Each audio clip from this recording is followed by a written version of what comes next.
আরে অরুণ ভাই, অনেকদিন হয়েছে আপনি লাইভে আসেন না। আপনার শরীর ভালো আছে তো? ভাবি শরীর ভালো আছে, আমি আর কোনোদিন লাইভে যাব না। কেন লাইভে যাবেন না? কি হয়েছে? লাইভে কি কেউ আসে না? এক প্রেমিক প্রেমিকা আসে, আমার সাথে কথা বলে না, তারা নিজেদের ভিতর প্রেমালাপ করে।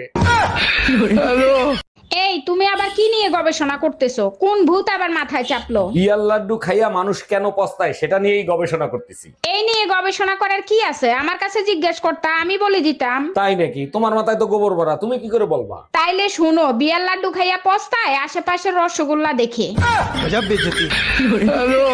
জানেন অরুণ ভাই, আপনার ভাই আমারে অনেক ভয় পায়। যখনই সামনে যায় থরথর করে কাঁপতে থাকে। এইটা ভাবি বিশ্বাস করতে পারলাম না। আমার ভাই হলো বীর, সে কাউকে দেখে ভয় পায় না। সত্যি বলছি, আমারে দেখলেই ভয় পায়। বিশ্বাস না হয় শাশুড়ির কাছে গিয়ে শোনেন। মায়ের কাছেও জিজ্ঞেস করছিলাম, মা বলছে আমার ভাই শুধু পেতনি দেখলে ভয় পায়। ঠাকুরপো, কই তুমি? শিগগিরই এদিকে একটু আসো তো। ভাবি শীতের ভিতর ডাকাডাকি করবেন না, এমনিতেই কম্বল গরম হয় না। কি হয়েছে বলেন? তোমার ভাইরে গিয়ে বলো তাড়াতাড়ি ঘরে আসতে, আমার অনেক শীত লাগতেছে। শীত বেশি লাগলে হিটার চালান, বাইরে ডাকার কি দরকার? এই শীত হিটারে যাবে না, তোমার ভাইরেই লাগবে। তুমি বুঝবা না, তুমি তো রারা। আচ্ছা বেবি, শোনো না, তুমি কি কর্মফলে বিশ্বাস করো? দেখো বেবি, এটা বিশ্বাস অবিশ্বাসের ব্যাপার না, যেমন কর্ম করবে তেমন ফল পাবে। কিন্তু বেবি, আমি বিশ্বাস করি না। তুমি কোনো প্রমাণ দেখাতে পারবা? অবশ্যই দিতে পারবো। আমার এক্স গার্লফ্রেন্ড আমারে ধোকা দিছিল, তার পরের দিনে গাড়ি অ্যাক্সিডেন্ট করছে, 1 সপ্তাহ লাগছে গাড়ি ঠিক করতে।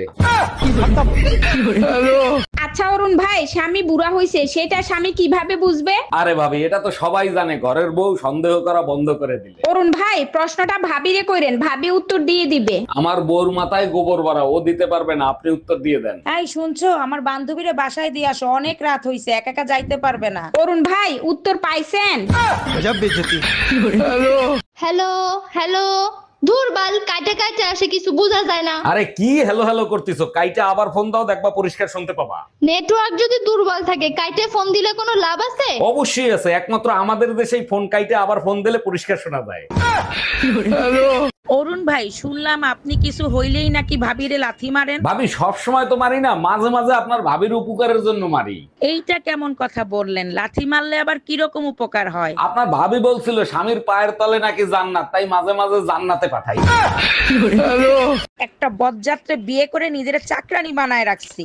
ঘরের কাজ করলে নিজের যদি চাকরানি মনে হয় তাহলে যাও চাকরি করো গিয়ে। একটা কথা কান খুলে শুনে রাখো, আমি তোমার থেকে অনেক বেশি শিক্ষিত। তোমার শিক্ষার যদি জোর থাকতো তাহলে চাকরি করতা, থাল বাসন ধুইতা না। ডাক্তার, আমার রিপোর্টটা ভালো করে কি দেখছেন? ওর ভিতর কোনো সমস্যা নাই তো? অনেকক্ষণ ধরে তো দেখলাম, কিছু বুঝতেছি না। মনে হয় মদ খাওয়ার কারণে এরকম হইছে। বলেন কি? ডাক্তার হয়ে আপনারা মদ খান? আচ্ছা ঠিক আছে, নেশা কাইটে গেলে আমার রিপোর্ট জানায়েন। এই মাতালের বাচ্চা, মদ আমি খাই নাই, তুই মদ খাইছিস দেখে রিপোর্টের এই অবস্থা।